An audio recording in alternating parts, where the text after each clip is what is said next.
अस्सलाम वालेकुम नाजरीन, आप देख रहे हैं नया पाकिस्तान और मैं हूं शहजाद इकबाल। 3 रोज पहले भारत ने आज़ाद कश्मीर और पंजाब के अहम शहरों पर हमला करके पाकिस्तान के खिलाफ जो जंगी महाज खोला था, उसके जवाब में पाकिस्तान के मजबूत दिफा ने भारत को हर महाज, चाहे वो जंगी महाज हो, सिफारती महाज या इंफॉर्मेशन वॉरफेयर हो, हर महाज पर शिकस्त खाने पर मजबूर कर दिया।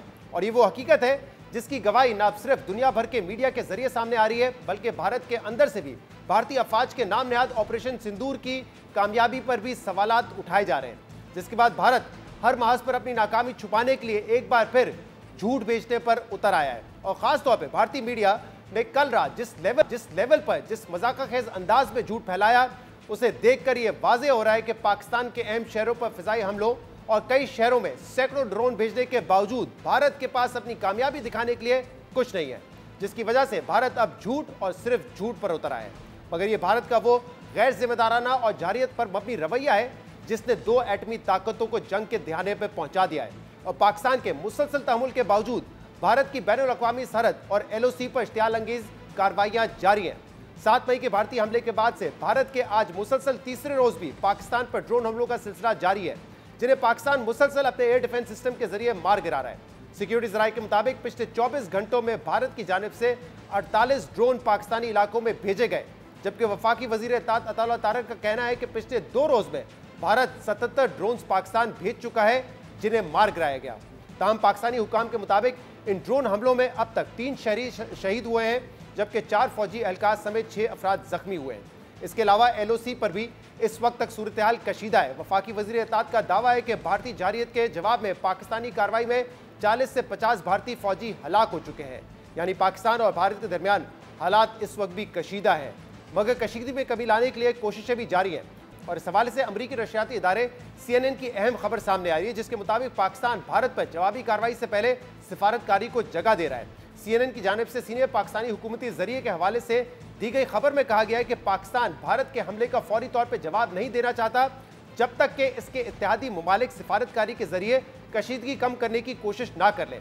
खबर के मुताबिक अमरीका, सऊदी अरब और दीगर ममालिक दोनों फरीकैन से कशीदगी कम करने के लिए राब्ते में है।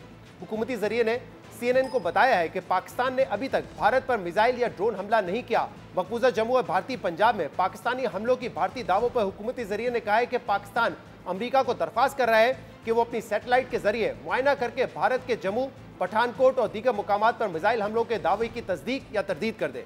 यानी कशीदगी कम करने के लिए पाकिस्तान की कोशिशें जारी हैं। इसी सूरत हाल में आज सऊदी वजीर मुमलिकत बराए खारजा आदिल जुबैर भी इस्लामाबाद पहुंच गए। मगर इस पूरी सूरत हाल में अहम बात यह कि पाकिस्तान ये वाजे कर चुका है कि पाकिस्तान ने अभी तक भारत से 6 और 7 मई की रात का बदला नहीं लिया और पाकिस्तान अपने वक्त पर ही जवाबी कार्रवाई करेगा। मगर कल रात भारतीय मीडिया की जानिब से मकबूजा जम्मू में पाकिस्तानी मिसाइल और ड्रोन हमलों की खबरें सामने आई। कहा गया कि पाकिस्तान ने जम्मू पर हमला कर दिया है, जिन्हें भारतीय एयर डिफेंस सिस्टम के जरिए नाकाम बना दिया गया है। और दिलचस्प बात यह कि इन्हीं खबरों के कुछ ही देर बाद भारतीय मीडिया, जिसे भारत में गोदी मीडिया कहा जाता है, उसके जरिए पाकिस्तान को फतह कर रहे भारतीय फौज के पाकिस्तान में घुसने की खबरें चलाई गई। कराची की बंदरगाह की तबाही के फर्जी मनाजिर दिखाए गए। पाकिस्तान के F-16 और JF-17 मार गिराने और एक पायलट को कैद करने के दावे किए गए। इस्लामाबाद, लाहौर और भावलपुर में अहम स्ट्रेटेजिक तंसीबात और वज़ीर-ए-आज़म हाउस पर हमले तक के झूठे दावे किए जाते रहे। ये वो सूरत हाल है जिसे देखकर ये वाजे होता है कि एक ऐसा मुल्क जो आबादी के लिहाज से दुनिया का सबसे बड़ा मुल्क है, उसका इंटेलेक्ट और सहाफत का मयार किस हद तक गिर चुका है। इससे यह भी वाजे होता है कि भारत, जिसने पिछले 3 दिन में पाकिस्तान के मुतअद्दिद मकामात पर हमला करके सिविलियंस को मारा और मुतअद्दिद ड्रोन्स भी पाकिस्तान भेजे, मगर इसके बावजूद वो अपनी आवाम को इस बात पर कायल करने में नाकाम हुए कि उन्होंने पाकिस्तान को मौसर जवाब दिया है। क्योंकि इस पूरी सूरत हाल में भारत के 3 जदीद राफेल तैयारों समेत 5 जंगी तैयारे और सैकड़ों ड्रोन्स तबाह हुए। और अब अपनी आवाम को सिर्फ ये बताने के लिए कि उन्होंने भी पाकिस्तान के शहरों को तबाह कर दिया है, पाकिस्तान के तैयारे मार गिराए हैं, ये सब झूठ बोला जा रहा है। मगर इस वक्त पूरी दुनिया भारतीय मीडिया को देखकर हैरान है, जबकि भारत में जो कुछ सेन वॉइसेस बाकी रह गई हैं, वो भी भारतीय मीडिया को देखकर सर पकड़ के बैठे नजर आ रहे हैं। ये वो कुछ आवाज़ें हैं जो आपको भारतीय मेन स्ट्रीम मीडिया पर नहीं बल्कि सिर्फ यूट्यूब या सोशल मीडिया पर नजर आती है। मगर मोदी हुकूमत अब इन आवाज़ों को बंद करने की कोशिश कर रही है। इसी हवाले से भारतीय हुकूमत ने कल X को 8000 से ज्यादा X अकाउंट्स ब्लॉक करने का हुक्म जारी किया था, जिसके बाद X ने कई अकाउंट्स भी बंद कर दिए। और ये सब इसलिए किया जा रहा है क्योंकि यूट्यूब चैनल्स और सोशल मीडिया पर पहले तो पहलगाम हमले को लेकर मोदी हुकूमत के दावों पर सवालात उठाए गए और अब नाम नेहाद ऑपरेशन सिंदूर पर भी तनकीद सामने आ रही है। इस हवाले से भारत के एक मशहूर सहाफी और सियासी तज्जियाकार प्रवीण सानी ने एक इंटरव्यू में कहा है कि भारत का ऑपरेशन सिंदूर कामयाब नहीं बल्कि नाकाम हुआ है, जबकि उन्होंने इस ऑपरेशन में भारत के 4 तैयारे तबाह होने का भी एतराफ किया। Operation Sindoor did not deter Pakistan. You in fact say the reverse has happened. Yeah, this is a logical conclusion, Karan. The other side, the enemy, Pakistan, they know the limitations of the Air Force now. When they know all this, how are they getting deterred? What is deterrence? Deterrence basically means that the other side, which is Pakistan, which is constantly keeping an eye on the capabilities of your three service, Army, Air Force, Navy, should feel that, oh, if I get into a war with them or if I do a proxy war, they have a capability to push me or start a war which I may not be able to end on favorable terms, so the enemy will be deterred. You have exposed the limitations. Why will the enemy be deterred? In fact, you are deterring yourself by exposing the limitation of your premium force. In J&K, a total of at least 3 jets crashed on the night of 6-7th May. The Indian Express and the Hindu newspaper, which of course Hindu withdrew that news in about 45 minutes, which said that 1 jet had crashed near Bhatinda Air Force Base. 1 person died and 9 were injured. So we are talking now of 4 jet crashes where the Indian Air Force personnel were present. भारतीय साफी खुद एतराफ कर रहे हैं कि 6 और 7 मई की रात भारत के 4 तैयारे तबाह हुए। और दिलचस्प बात यह है कि भारतीय हुकाम से जब इस बारे में सवाल होता है कि क्या वो इस बात का सबूत देंगे कि भारत का कोई तैयारा नहीं मार गिराया गया, तो वो इसका वाज़ेह जवाब देने या सबूत देने से गुरेज करते हैं। और जब उनसे पूछा जाता है तो वो कहते हैं कि सोशल मीडिया में हमने ये सब चीजें देखी थी। तो अगर आधिकारिक तौर पर अगर आप कुछ कह सकें इस पर, ताकि उन्हें भी समझ में आए कि इस तरह के प्रोपेगेंडा नहीं चलने वाला है। देखिए, जब सही समय होगा तो आधिकारिक तौर पे इसके बारे में सूचना दी जाए। This is a report I'm reading from Reuters based on 2 US officials telling Reuters this. They're saying it's the first time that Western officials have confirmed that there was high confidence that Pakistan had used the Chinese-made J-10 aircraft to launch air-to-air missiles against Indian fighter jets, bringing down at least 2. This is something that, let's ask Reuters. But my larger sense is that there is no evidence of that. We haven't actually confirmed any such thing. इस पूरी सूरत-ए-हाल पर मजीद बात करेंगे एक break के बाद।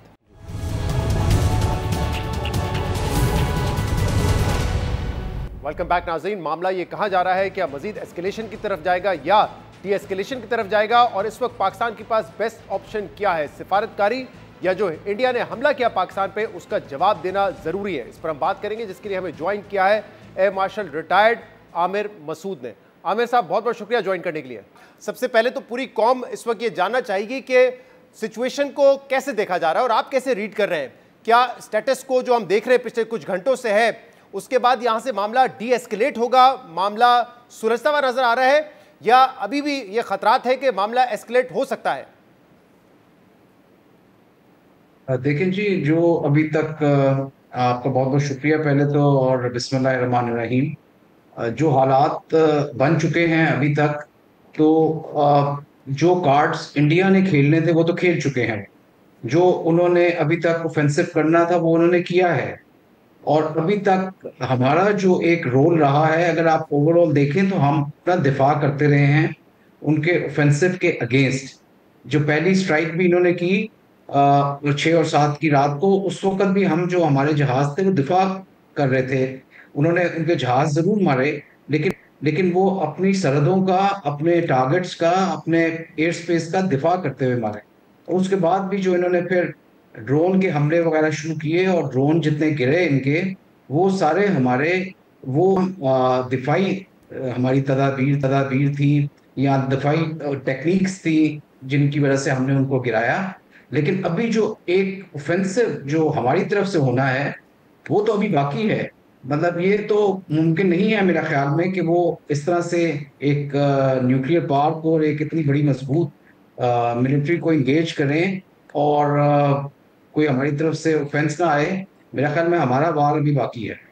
तो आप ये कह रहे हैं कि क्योंकि हमारा एक डिफेंस और डिटरेंस ब्रीच हुआ तो उसका जवाब आना बाकी है, ये नहीं हो सकता कि सिचुएशन को इस वक्त डिप्लोमेटिकली हल कर लिया जाए, या अगर भारत मजीद ऑफेंस नहीं करता तो फिर हम भी ना करें?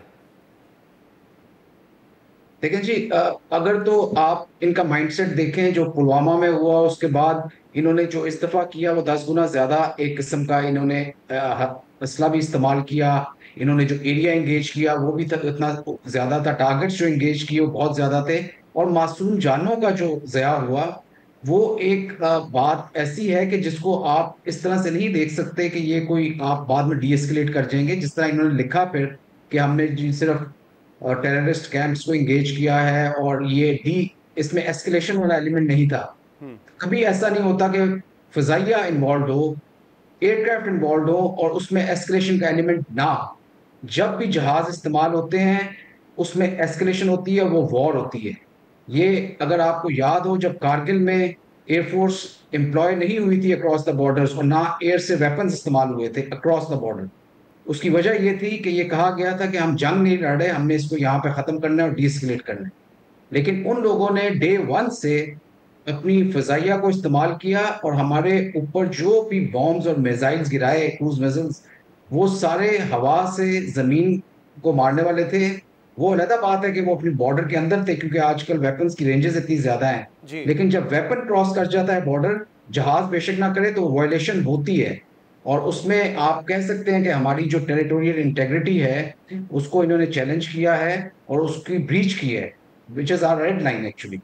जी, अभी मैंने भी मालूम किया है पाकिस्तान बहुत हार्ड नेगोशिएशंस पर भी इस वक्त रिलाई कर रहा है। CNN की भी स्टोरी थी इस हवाले से, और ये कहा जा रहा है कि पाकिस्तान का मौक़िफ़, पाकिस्तान की पोजीशन ये है कि इंडिया ने एक नहीं 2 मरतबा, बल्कि अब आज भी हमने देखा है कि कुछ ड्रोन्स यहाँ पर आए तो वो मुसलसल ऑफेंसिव पर हैं। पाकिस्तान ने अपना भरपूर दिफा किया, लेकिन पाकिस्तान ने अपने दिफा में अब तक उनके ऊपर कोई ऑफेंसिव नहीं किया है। तो इस बेसिस पे पाकिस्तान इस वक्त जो है वो डिप्लोमेटिक सतह पर भी इंगेज कर रहा है लोगों को।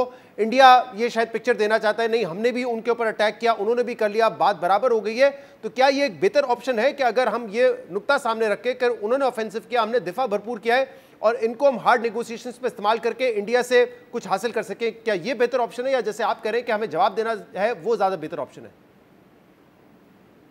देखिए शहजाद, जब एक रैशनल माइंड हो और एक ऐसा जहन हो जिसमें एक नफरत ना हो और हेजेमोनिक डिजाइन्स ना हो और ये एक्सेप्टेबिलिटी हो कि आपका नेबर एक हकीकत है और उसको मानना चाहिए और उसका एहतराम करना चाहिए, तो उस तरह के जहन की अपीजमेंट जो है ना वो बहुत नेगेटिव होती है। और वो हमने देखा अभी कि पुलवामा में जब हमारे पास मौका भी था कि हम एस्केलेट बहुत हाई लेवल पे कर सकते थे, उनके कमांड एंड कंट्रोल सेंटर्स जहाँ पे उनकी लीडरशिप मौजूद थी, उसके अलावा 5 से 6 जहाज ऐसे थे जिनको हम गिरा सकते थे और उन 2 जहाजों के अलावा। लेकिन हमने एक मेच्योरिटी का आप सोचें कि और जिम्मेदारी का मुजाहरा करते हुए हमने ऐसा नहीं किया, ये समझते हुए कि ये बहुत ज्यादा एस्केलेशन हो जाएगी बिटवीन 2 कंटिगुअस नेबर्स और न्यूक्लियर नेबर्स। तो उसके बाद हमें ये इन्होंने सिला दिया कि एक और भारी तरीके से ये लोग आए और उस रीजन पे कि जिसकी कोई वेरिफिकेशन नहीं है, एक स्टेज मैनेज ड्रामा इन्होंने किया। और उसके बाद 28 से 30 बॉम्ब्स और मिसाइल्स इन्होंने हमें मारे, साउथ पंजाब से लेकर कश्मीर तक, और अपनी एयरफोर्स की एम्प्लॉयमेंट की। तो ये तो एक मजाक है जिसको ये हर दूसरे साल शुरू कर देते हैं ताकि इनका एक वोट बैंक इंक्रीज हो, इनको इलेक्शंस में विक्ट्री हो और पॉलिटिकल एम्स अपने अचीव करें। तो मैं समझता हूं कि इसका जवाब देना बहुत जरूरी है और जवाब ऐसा देना चाहिए कि जिससे उनको एक पेन एंड पनिशमेंट वाला एक थोड़ा सा तकलीफ महसूस हो, और वो एक बहुत कारी किस्म का जवाब होना चाहिए और जिसकी कुछ सुराई देनी चाहिए ताकि ये दोबारा से कभी इस तरह का तजर्बा ना करें, इस तरह का एडवेंचर ना करें। उसके बाद बेशक आप डीएस्केलेट करें एक point of position of strength से। मैं मतलब बिल्कुल उन लोगों में से नहीं हूं जो हॉक्स हैं, जो अपने आप को मतलब समझते हैं कि हमें हर वक्त जो है एक नेबर के साथ ये जो जंग की सूरत हाल में रहना चाहिए। लेकिन जो कुछ इन्होंने किया है पिछले जितने दिनों में और इससे पहले भी पुलवामा में जो इन्होंने किया था, ये तो एक किस्म की ऐसी चीज है जो इन्होंने हर दूसरे तीसरे साल हमें जो है आगे लगाने की कोशिश करते हैं और ये हमें बिल्कुल नहीं सोचना चाहिए। जी, आपकी इसमें रीडिंग क्या है कि अगर पाकिस्तान भी इस किस्म का कोई वहां पे ऑफेंस करता है तो उसके बाद वो डिफेंसिव पे आ जाएंगे, मोहतात हो जाएंगे और आइंदा ऐसा एडवेंचर नहीं करेंगे, या आपको लगता है कि वो उसका जवाब देंगे और वहां से मामला एस्केलेशन की तरफ जाएगा और वो फिर एक फुल ब्लोन वॉर में तब्दील हो सकता है? क्या आपकी रीडिंग है? देखिए जी, एक टर्म इस्तेमाल होती है, you escalate to deescalate, और हमें ये नहीं सोचना चाहिए कि मामला एस्केलेशन की तरफ जाएगा या मामला वो फिर बाद में हमारे साथ जो करेंगे सो बी इट। मतलब हमें अपना एक वार करना जरूरी है और वो कोई हमारी ऑप्शन नहीं है, वो अनफॉर्चुनेटली और fortunately has become our compulsion. और उसको जब तक हम नहीं करेंगे तो हम ये उन पे साबित नहीं कर सकते कि हमारा कन्वेंशनल डेटरेंस भी उसी तरह एग्जिस्ट करता है जितना हमारा नॉन कन्वेंशनल या न्यूक्लियर डेटरेंस एग्जिस्ट करता है। और ये हम कायम, और इसकी जिसे कहते हैं कि हमारे पास कैपेबिलिटी मौजूद है, हमारे पास टेक्नोलॉजी भी मौजूद है, हमारे पास कैपेबिलिटी भी, और हमारे पास विल टू डू जिसे कहते हैं रिजॉल्व भी मौजूद है हमारे पास। तो हमें इस डेटरेंस को जरूर कायम करना है और ये ही मौका है। अगर हम इस मौके को जाने देंगे तो शायद ये कभी भी डेटरेंस ना हो। उनको हमेशा ये अपॉर्चुनिटी निकालेंगे कि बीच में किसी ना किसी वक्त आके इस तरह की ज्यादतियां करते जाएं और वॉयलेशंस करते जाएं, क्योंकि एक जो हेजेमोनिक डिजाइन्स इनके जहन में बैठ चुके हैं उसको सिर्फ इस तरीके से ही ठीक किया जा सकता है कि एक बेहतरीन तरीके से एक वार किया जाए और उसको अपने डेटरेंस को जो है वो साबित किया जाए।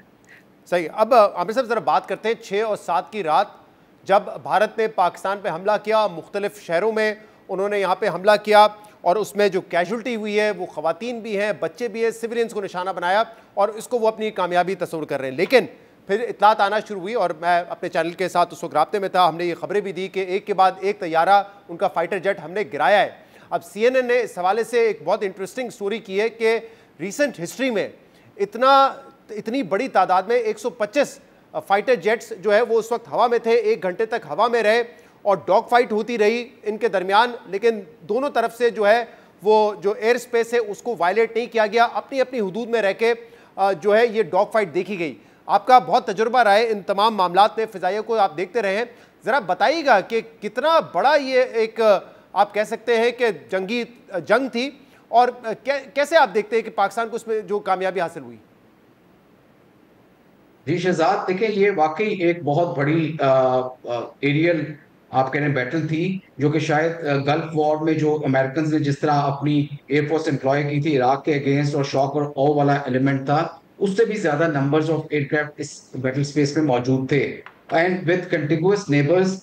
और जिस तरह की टारगेटिंग हुई है वो वाकई एक चीज है जिसको स्टडी किया जाएगा आने वाले दिनों में in all the aerial combats, और जितने एयर वॉरफेयर के रिलेटेड जितने इंस्टीट्यूशंस हैं और इसके अलावा भी जितने रिलेटेड टू मिलिट्री है, इसको जरूर स्टडी करेंगे। और इसमें बहुत कुछ सीखने वाला भी है और बहुत चीजें नई मिलेंगी जो मॉडर्न वॉरफेयर में बहुत कम देखी गई हैं, जितनी अजरबैजान आर्मीनिया की हुई या रशिया की हुई। ये एक बड़ी क्लासिक बैटल थी और हम इसकी बिल्कुल प्रैक्टिस करते रहे हैं। ये इतने बड़े पैकेजेस जो होते हैं, ये पाकिस्तान आज से नहीं पिछले 15 साल से इसकी प्रैक्टिस कर रहा है, और शायद इंडिया ने कुछ अर्सा पहले इसको शुरू किया जब उन्होंने वेस्टर्न एयरफोर्सेस के साथ अपनी एक्सरसाइजेस शुरू की। इसको LFE कहते हैं, लार्ज फोर्स एम्प्लॉयमेंट। और इसमें जहाज जो है वो 40 से लेकर तकरीबन 80-90 तक होते हैं जो आप जब आप प्रैक्टिस करते हैं, और इससे भी ज्यादा हो सकते हैं। इसमें तरह तरह के जहाज जिनकी कैपेबिलिटीज, कुछ ऐसे होते हैं जिन्होंने बॉम्ब गिराने होते हैं, कुछ ऐसे होते हैं जो मल्टी रोल होते हैं जिनकी कैपेबिलिटी बहुत अच्छी होती है हवा से हवा में मारने की, उनकी एजिलिटी भी अच्छी होती है, जिसमें राफेल शामिल है और Su-30 उनकी तरफ से जो एस्कॉर्ट रोल में होते हैं, यानी वो प्रोटेक्ट कर रहे होते हैं इस पैकेज को जिसने बॉम्ब्स गिराने होते हैं, क्योंकि वो हैवी पैकेजेस होते हैं, उनके पास लोड होता है तो वो इतनी मैन्यूवरिंग नहीं कर सकते, तो ये जहाज इनकी प्रोटेक्शन के लिए इस्तेमाल होते हैं एज एस्कॉर्ट्स। इसके साथ और भी काफी सारे जहाज होते हैं जो इनको सपोर्ट कर रहे होते हैं, जिन्हें फोर्स मल्टीप्लायर्स कहते हैं, जिसमें AEW यानी जहाज होते हैं और एवेक्स होते हैं जो एक कमांड एंड कंट्रोल सेंटर के तौर पे हवा में इनको डायरेक्ट कर रहे होते हैं, और कुछ ऐसे होते हैं जो इलेक्ट्रॉनिक वॉरफेयर के जहाज होते हैं जो स्टैंड ऑफ और एस्कॉर्ट जैमर्स के रोल में एम्प्लॉय होते हैं इस पैकेज के साथ। तो ये पूरा पैकेज जो होता है वो उसको लार्ज फोर्स एम्प्लॉयमेंट कहते हैं। अच्छा ये बताइएगा आमिर साहब, क्योंकि हमने ये क्लेम किया कि हमने 5 उनके जहाज गिराए जिसमें 3 रफेल हैं, एक Su-30 है, एक उनका मिग है। इंडिया उसको डिनाई करता रहा, लेकिन इसके बाद न्यूयॉर्क टाइम्स हो, मुख्तलिफ अखबारात हो, खुद खुद जो फ्रेंच जो है इंटेलिजेंस उसने कंफर्म किया रफेल गिरा है, अमेरिकन जो है इन्वेस्टिगेटर्स ऑफिशियल्स उन्होंने जो कंफर्म किया कि जहाज गिरा है रफेल। तो ये ज़रा बताइएगा कि ये एक तो कामयाबी ये थी हमारे एयरफोर्स की कि हमने उनके जहाज़ गिराए, लेकिन जब दूसरी साइड पे भी इतनी बड़ी तादाद में फ्लीट हो और हमारा कोई भी जहाज़ उसमें डैमेज ना हो, ये भी एक बहुत बड़ी कामयाबी है कि डिफेंस में भी हम उसमें कामयाब रहे। जी बिल्कुल, देखें जी, जब पुलवामा में भी हुआ था हमारे किसी जहाज को कोई डैमेज नहीं हुआ था। उनके 2 जहाज गिरे, उसके बाद उनका हेलीकॉप्टर गिरा जो फ्रेंडली फायर से गिरा, और ये इसमें काफी चीजें कदरे मुश्तर आपको नजर आएंगी। और जब पिछली दफा भी जब पुलवामा में हसन सिद्दीकी ने Su-30 को गिराया था तो उनकी पूरी की पूरी फॉर्मेशन भाग गई थी और उसके बाद वो नजर नहीं आए हवा में। इस दफा जो हुआ है इसी तरह, बजाय जिस तरह हम पिछली दफा एक कैंपेन की सूरत में और एक लार्ज फोर्स एम्प्लॉयमेंट हमने की थी, इस दफा इंडिया ने ये शय लेते हुए ये इस्तेमाल किया है। लेकिन जब आप इतने ज्यादा जहाज एम्प्लॉय करते हैं जिसमें उनके तकरीबन 75 से 80 जहाज मौजूद थे और हमारे 30 से 32 जहाज जो थे वो इधर से दिफा कर रहे थे, एक किस्म का जिसे डिफेंसिव काउंटर ऑपरेशंस होते हैं, जिसमें कॉम्बैट एयर पेट्रोलिंग वो कर रहे थे ताकि अगर किसी किस्म का उनसे खतरा हो तो उनको वो मार सके। लेकिन आप ये देखें कि बैटल स्पेस और बैटल की जो एक एम्प्लॉयमेंट है वो बहुत चेंज हो चुकी है। हम बात कर रहे हैं वेपन्स की जो कि 100 किलोमीटर से लेकर 300 किलोमीटर तक वार कर सकते हैं, और जब आपने ये बैटल और इस तरह के वेपन्स एम्प्लॉय करने होते हैं तो आप 50 से 60 या 100 मील अपने बॉर्डर के अंदर रहते हुए आप दूसरे के हदफ को उसके बॉर्डर के अंदर 50 से लेकर 100 मील तक भी निशाना कर सकते हैं, जो उन्होंने किया। तो आपको ये अंदाजा नहीं होता जो कॉम्बैट एयर पेट्रोल आपके जहाज कर रहे होते हैं आपके दिफा के लिए कि किस वक्त ये मारेगा, या ये मारने के लिए आ रहा है या किसी और सिलसिले के लिए आ रहा है। क्योंकि नॉर्मली स्टैंडर्ड रिपोर्टिंग प्रोसीजर्स के मुताबिक 15 से 20 मील अगर जहाज अपने बॉर्डर के अंदर फ्लाई कर रहा है तो उसको वो नॉर्मल समझा जाता है और उसको कोई किसी किस्म का थ्रेट नहीं समझा जाता, ना उसके अगेंस्ट कोई कार्रवाई की जाती। इन्होंने अपने बॉर्डर के अंदर रहते हुए 50 से 100 मील के अंदर इन्होंने क्रूज मिसाइल्स मारे, स्कार्प मिसाइल्स हैं which is very potent missiles जो राफेल में लगते हैं, और इसके अलावा भी दूसरे इन्होंने इस्तेमाल किए वेपन्स जो कि इन्होंने टारगेट किए। हमारे जो टारगेट या हमारे हदफ थे कश्मीर से लेकर साउथ पंजाब तक वो 5 किलोमीटर से लेकर 100 किलोमीटर तक थे। तो जब इन्होंने मारा और ये हमें पता चला कि ये अब वेपन जो है मार रहे हैं और हमारे बॉर्डर्स के अक्रॉस इन्होंने किया, तो उस वक्त हमारा रिएक्शन आया, और जब रिएक्ट किया तो हमने इनके इन जहाजों को निशाना बनाया। एक बात समझनी बहुत जरूरी है कि जब इतने ज्यादा जहाज एक जगह पे होते हैं तो उसमें कॉम्प्लेक्स बैटलफील्ड में जहां पे जहाज ज्यादा का आपको ये फायदा हो रहा होता है कि आप एक दूसरे को प्रोटेक्ट कर रहे हैं, वहां पे because of the saturation in that space आपकी एम्प्लॉयमेंट ऑफ वेपन आसान काम नहीं होता। उसके लिए बहुत जरूरी है कि जो एयरफोर्स जिसके पास टेक्नोलॉजी है और उसका फ्यूजन उसकी अच्छी है और इंटीग्रेशन अच्छी है टेक्नोलॉजी की, आपस में जो डेटा लिंक डिफरेंट जहाज जो फ्लाई कर रहे हैं वो सब डेटा लिंक के थ्रू नेटवर्क हैं, जिसे हम नेटवर्क सेंट्रल वॉरफेयर भी कहते हैं, और एक दूसरे की पिक्चर वो देख सकते हैं और क्लैरिटी है, और उनका कमांड एंड कंट्रोल सेंटर में वो विजिबिलिटी मौजूद है और एक कॉमन ऑपरेटिंग पिक्चर आ रही है। तो इस वजह से वो जहां कहा जा रहा है कि टेक्नोलॉजी की जीत है, चाइनीज टेक्नोलॉजी, वेस्टर्न न्यूज़पेपर बहुत ज्यादा इस पे फोकस कर रहे हैं, वहीं पे यह ह्यूमन एलिमेंट भी बहुत जरूरी है कि आपके पायलट्स की ट्रेनिंग, उस वक्त वो फ्रेम ऑफ माइंड, उनकी प्रैक्टिस, ये सारी चीज़ें बड़ी मैटर करती हैं। एक आखिरी सवाल इस हवाले से कि जो ड्रोन्स का सिलसिला है, कल हमने 29 गिराए, आज टोटल नंबर 77 हो चुका है।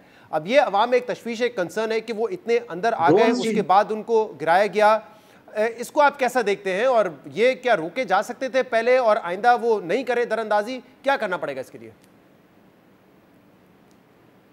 देखें, ड्रोन्स की अगर आप बात करें तो ड्रोन्स एक ऐसी चीज है कि जिसका रडार का जो सिग्नेचर है वो बहुत छोटा होता है, और जो ये ड्रोन्स एम्प्लॉय कर रहे हैं हेरॉन्स और हार्पी, ये बड़े पोटेंट ड्रोन्स हैं जो कि इजराइल के बनाए हुए ड्रोन्स हैं, और ये रडार की शुआओं पे जाते हैं और कामी रोल में जाके उसको अटैक करते हैं और उसको टारगेट करके उसको मारा जाता है। ड्रोन्स को खत्म करने के लिए डिफरेंट इलेक्ट्रोमैग्नेटिक पल्स के थ्रू भी किया जाता है, इसको थ्रू मिसाइल्स और थ्रू गन्स भी किया जाता है, जिसे क्लोज इन वेपन सिस्टम कहते हैं, और डिफरेंट और टेक्नोलॉजीज मौजूद हैं जिससे आप इनका जो डेटा लिंक है उसको डिस्कनेक्ट करके ड्रोन्स को जो है आप टारगेट करते हैं। ये जो हार्पी और हेरॉन ड्रॉप जो ज्यादातर नजर आए आपको, इसके अंदर एक्सप्लोजिव होता है, जो तकरीबन 15 से 25 केजी का होता है और जो खुद ब खुद जाके टारगेट को ऊपर आप निशाना लगाते हैं और उस पे उसको तबाह करने की कोशिश करते हैं। जितने ड्रोन्स हमने गिराए हैं, इसका मतलब ये है कि ये उससे कम से कम दुगनी ड्रोन्स के साथ ही आए और इन्होंने स्वॉर्मिंग करके हमारे एयर डिफेंस सिस्टम को सैचुरेट करने की कोशिश की।